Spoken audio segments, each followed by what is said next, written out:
Choices. The path we walk is a narrow one. The roads around it are wide and colorfully distracting. You will find most of the people out there on those roads, and very few that can manage the narrow. Charybdis, the devil and the deep sea, will be on each side of you in the age-old damned if you do, damned if you don't dichotomy. It takes a steady helmsman to steer any ship through these treacherous waters, and few survive the journey. Temptations will be vast, varied, and many to distract you and force you onto the rocks. At the first step, sweaty hands on the rock. You test at every turn to measure the mettle of your endurance and tolerance, such as the quest you are on. You are on your work to be some more than others, and that depends on previous lessons and previous lives experiences. Your road, your choice. During the moment of every decision, you have two paths, one choice of which one to follow. The carnal aspect of your left mind seeks pleasure of the easy road that leads to the decision lines closed if wrong paths are taken.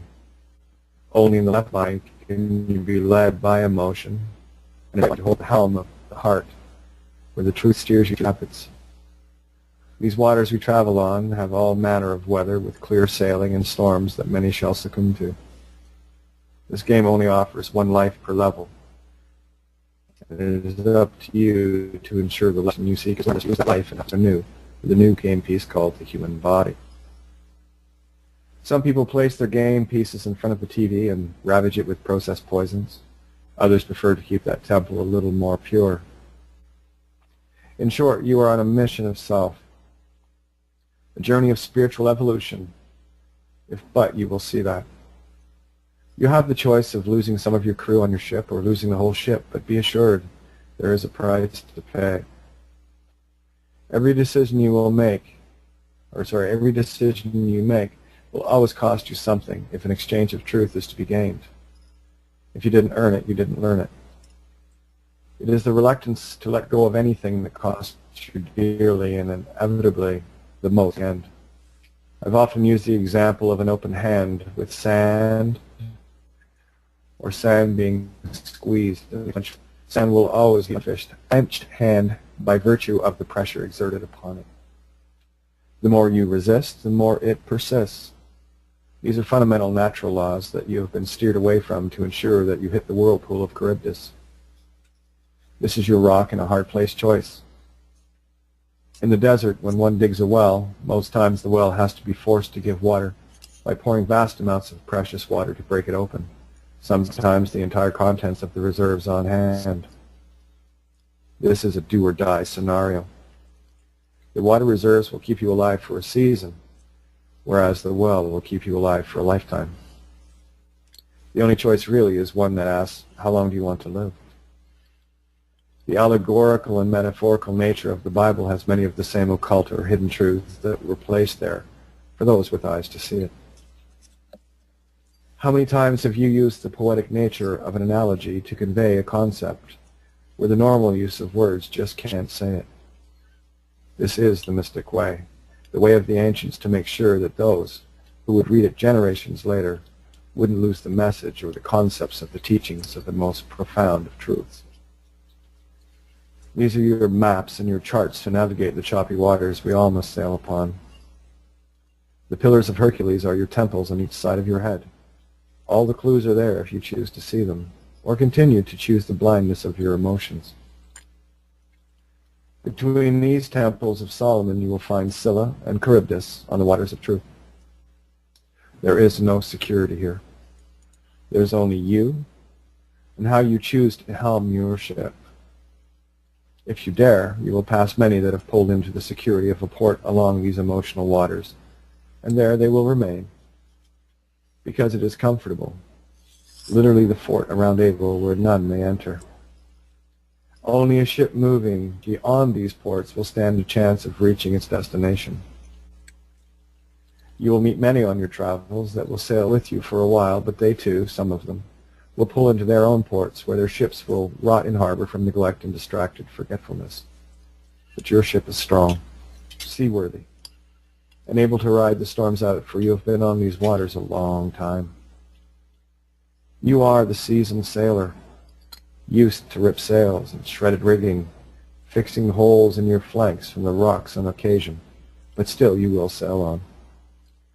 The further you travel these straits, the fewer ships you will find in your fleet. But there will be others who are just as willing to carry on regardless of the cost, because you know, somewhere deep inside you, the prize is worth it. There will be days where you doubt your ship, where you're caught in the doldrums, if but for a while. These are the things that truly test the integrity of your hull and your ability to navigate without stars or suns. You will question every choice prior that finds you where you are, if the way is not clear, when suddenly and always your own star appears and the winds renew the filling of your canvas. You have taken the time during these doldrums to stitch tears, replace masts that were felled by the bigger storms. The bigger storms leave you with more repairs and more decisions to be made to either pull into a port and be satisfied where you are, or to simply fix things on the fly during your downtimes. But you are an experienced captain. The further you travel, the more you get to know the crew, but you also know that there will still be times ahead where some of this crew will be lost. You will also find that you will always have exactly the right crew left to continue sailing after the morning is over. Yes, this way is narrow, this way is painful at times, but you also know that with each passing storm, you will be a better captain, or be one that gives up. That really is the only choice you have, no other. This choice is yours and yours alone, because this ship is you. Some have lost their ships completely, but they have continued in the water with pieces left in the shattered hull, with their tarts gripped in one hand and a paddle in the other. Yet they persevere because they know the prize is waiting. They don't know exactly what the prize is, but they know instinctively and intuitively that the prize will replace their ship 1,000-fold. This is the journey of you. This is the homecoming of the true self within. This is the ascension. There is no one coming to save you, to whisk you up to safety on this journey. It will be you and you alone who decides if you make it, and so very few ever will. And I now know why.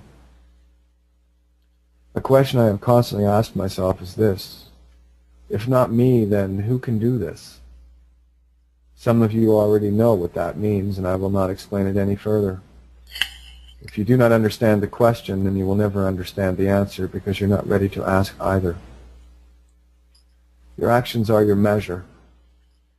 How you treat the other ships sailing with you will place you a long way back in the fleet or in the lead, much in the same way geese take turns leading when the current leader falls back due to exhaustion.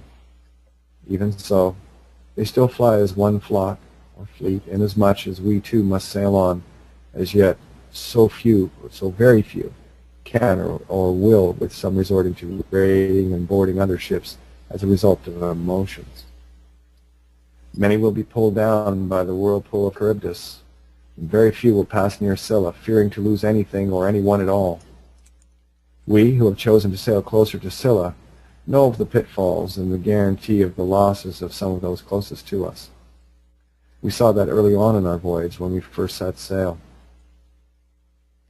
We dared to create small ripples on the illusional pristine surface of these security-laden waters, and many around us scoffed. We were exchanging what used to pass for reality for something that actually was reality, but then people don't want waves in their ports of lading. Their berths are secure with their slavery of ignorance freely chosen. Let them go. There will be those of you who are truly able to read this and everything I am including here, where you might see between the lines and garner more than the superficial layer of literal, and delve deeper into the metaphors presented. You might see the fractal nature of this game, in that all things are in all things. Such is the cosmic way. The ship I refer to is ancient etymology for the word mind. This may also hint as to why the system uses all things ship as well. Knowing the root of a word allows for the deeper and truer understanding of the deception and veils cast over us. A veil can cover, whereas a veil is also open meadow, same sound, different intentions. The only veil that you need to use is the one that covers the left mind, the carnal mind of emotions, in order that you may finally come to see yourself as the captain and God that you are. Yes, there is a war on for your mind, and they use all the tools they can to keep you listening to the only crew member that is trying to scuttle your ship. Cain, left mind, carnal, the wife of emotion. In order to be master and commander of your ship, this mutineer must be silenced and tossed in the brig where it belongs. Cain will go to all your crew members to keep you in turmoil and to keep you putting out constant emotional fires lit on your decks. Once you can bring Cain under control, thus your emotions, you can begin to move forward again. Emotion is emotion, which is no motion, and will land you in the doldrums every time.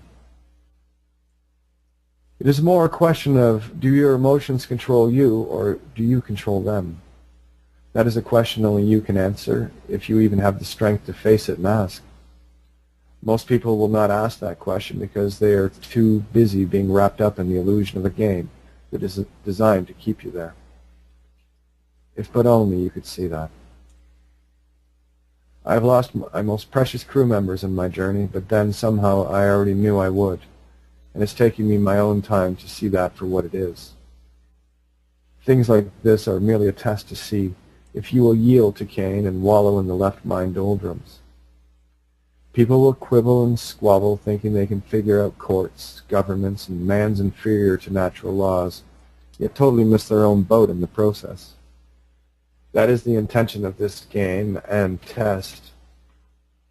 Will you be distracted and yield to the ego that says you must fight and win? Or will you simply see this game for what it is and peacefully sail through the storms you inevitably have brought upon yourself to see if you could handle it? I chose to see my lessons for what they are in my own journey of spiritual evolution. I know the prize that awaits, and I will be relentless in its pursuit. There are many that have been duped into positions of feigned power, wherein they think they are in control of others. The truth is, they have lost control of their own self, more so because it is they who are ruled completely by Cain and have the furthest to sail as a result. This is why I don't get angry or hurt anymore with what has been done to me. This game for me is a net result of my choices and no one else's.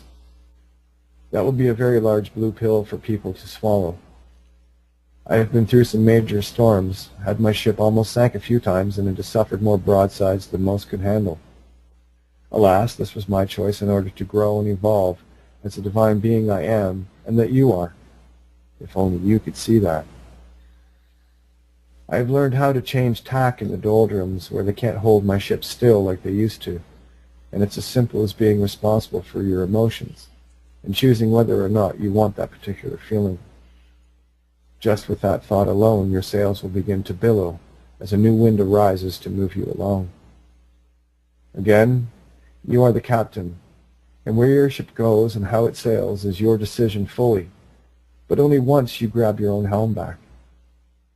Cain will wrestle with you incessantly. He will badger you for control and make you think it's still you running the ship.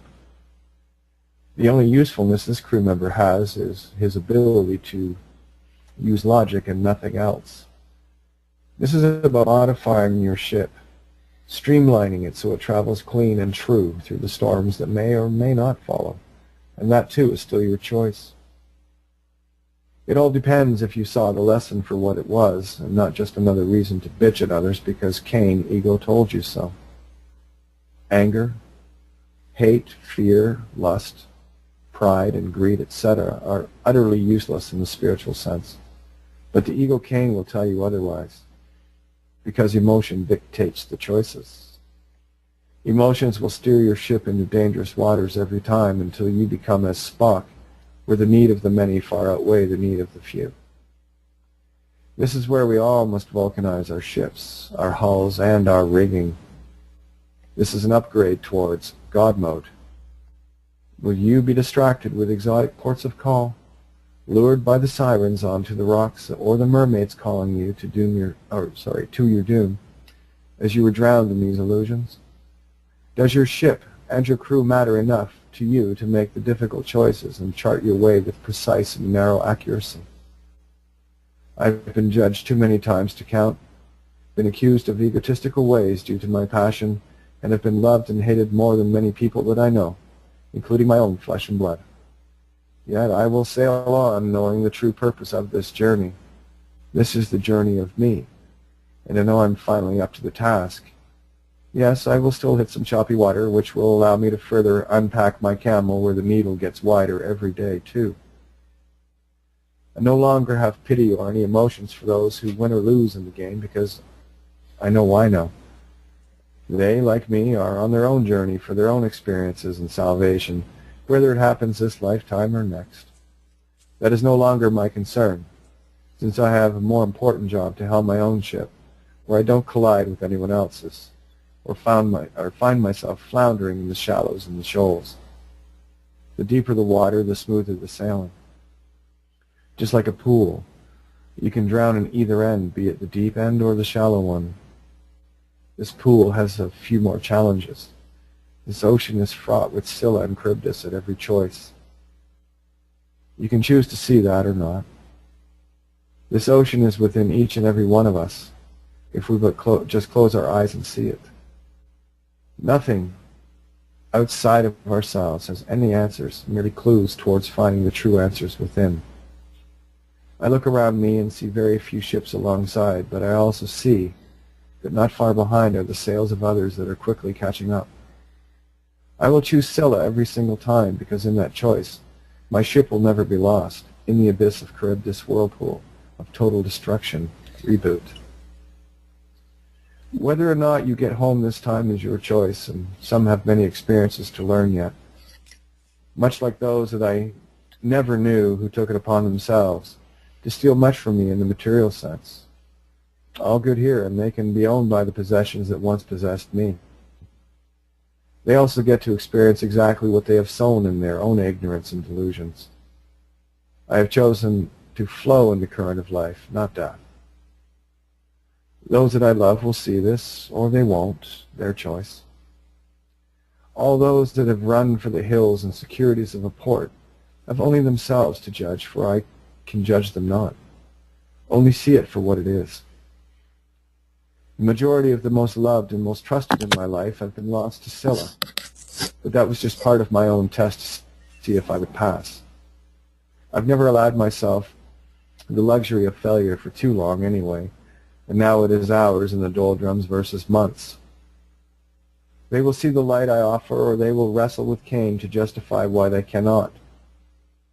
I have no need to forgive anyone, since that, in and of itself, is casting a judgment where somehow something wrong is done to me. Whatever the reasons that people use to justify their actions and lives is entirely and only up to them, since I sail on a ship of love with beacons blazing. I will suffer the slings and arrows of outrageous fortune because I know that I can. I captain a flagship, not a ship of the line. I am well stocked and well armored now with every new upgrade after every battle and storm. I can only wish that ideal to be had by others, but then not my choice. That's yours. In closing, it is my wish that you encounter smooth sailing with just enough of the right storms to see you through to the end of this particular journey of you. Besides, I've gotten pretty good at repairing damaged vessels, and I'm more than willing to have you pull alongside where my crew may assist yours as we head into the sunrise of tomorrow. The choice was and always has been yours. Much love. Me.